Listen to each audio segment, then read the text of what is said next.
Hey guys, it's Saturday, February the 4th. This is just an update on the channel. I'm going to show you guys what I've done with the bike so far. I just have them all cranked up and warming up. The reason why is because I haven't ridden at all. Because of the weather down here in Texas. It's been pretty bad for the past 3 weeks. The sun actually just came out recently, so I'm enjoying it now and taking advantage of it. S-Max is still here, still for sale. Okay, you guys can find it on Facebook Marketplace, or you can send me a message here on YouTube. It's located in Houston, Texas. It's $3 grand. Here's the DRZ. I recently just put on a new headlight on it. So what I did was I bought the custom-made bracket for it, so you can put on whatever 4x6 lights that you want. So I got this from Amazon. It comes in a 2-pack, you know, but I only needed one. At least I have a backup. And these things are so bright. Overall, this method is cheaper than the J&S method or whatever they sell in Pro Cycle. That's over $130, $150 after taxes and shipping. This one costs less than $100, and you're open to whatever 4x6 lights that you want to put on there. This thing says it's DOT approved in Amazon, but there's no DOT markings, just an FYI. And that's one of the main reasons I chose it, because it's bright as hell.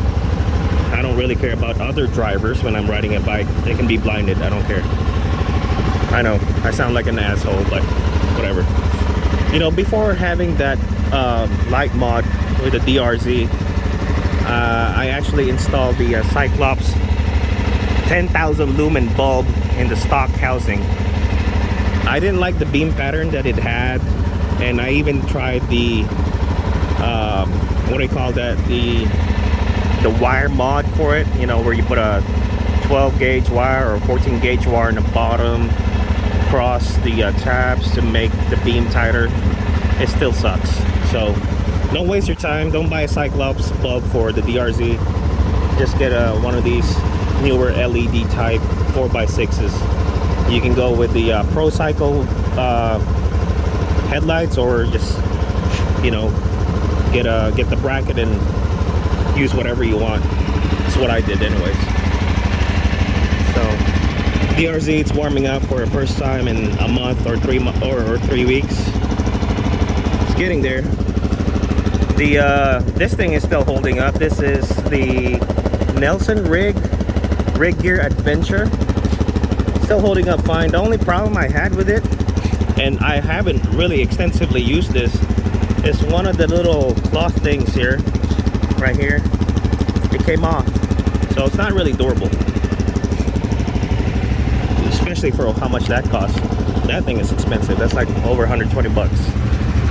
Okay, here's the Vstar 1300.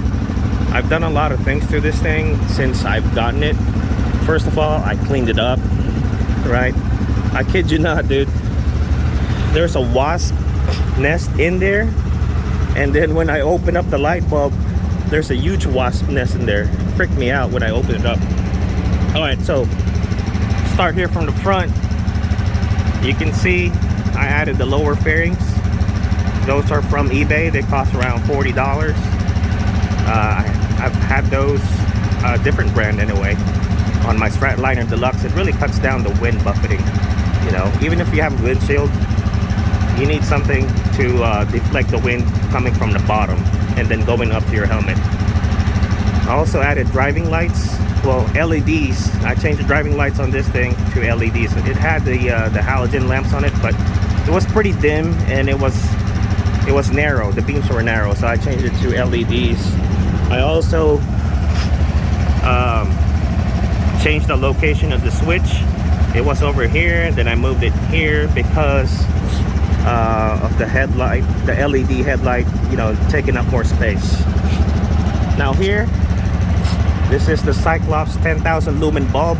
It works fine for the Vstar 1300. The pattern is spot on. You know, it's nice. It's got a nice cutoff. It's not scattered, unlike what I had in DRZ. This is perfect for that. So buy a Cyclops headlight bulb for your Vstar 1300. Now, when I bought this Vstar, it didn't come with a windshield. You know, the owner lost it. So I just bought this on eBay. The whole thing, brand new. It's a new old stock. I got it for $180. I added my own quick release. So instead of spending another $350 on a quick release bracket, I just got one of these bolts with a handle. I forgot what it's called. But you can get this in Amazon, a 10-pack for like $10. So I can just unscrew it real quick without using any tools. Other than that, I clean it up. I put some mink oil on the leather. I mean, it looks brand new now. What else? It's running better. First time I got it, you know, first time I rode it back home after buying it, it stalled on me. So I bought a new stator for it. Okay. And then while I was waiting for the stator to come in, the battery, I noticed the battery connections were loose. That's probably why it stalled in the highway. So I tightened it all up. It hasn't stalled on me since. So easy fix. I hate the heel toe shifter because I wear size 12 boots. I wear a CD RES, you know, they're Gore-Tex waterproof boots, and it wouldn't fit over here with the heel shifter. At first I bought the Yamaha Striker foot controls. Big mistake. I spent $73 on that ship. It fits here, fits, you know, just fine, but it was too short. You know, over here you can see how long it is, but with the Striker foot controls, it only went up to here, so I couldn't even fit my my toe underneath it. So that was a waste of money. I couldn't return it because I installed it. So I put the, you know, I'm gonna use, I used the old one on there, the stock, and I just sawed off the heel part. So yeah, everything else looks pretty good. I'm definitely not keeping the S-Max because I barely ride it. Excited to ride the Vstar more. The DRZ, I mean, you can ride that anywhere except for the freeways. So yeah, been pretty good so far. I had a lot of time modding the bikes because it's winter, you know. I haven't had time to ride because the weather's so bad. Yeah, there she is.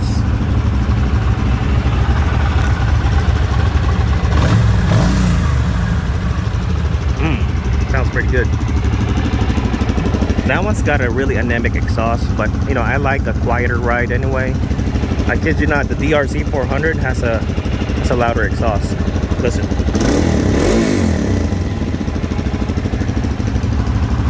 All right. This one sounds deep, but then muffled. This is exactly what I like.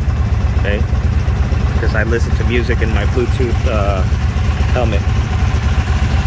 All right, guys. Hope you enjoyed the update, and hopefully it warms up more here in Houston, Texas.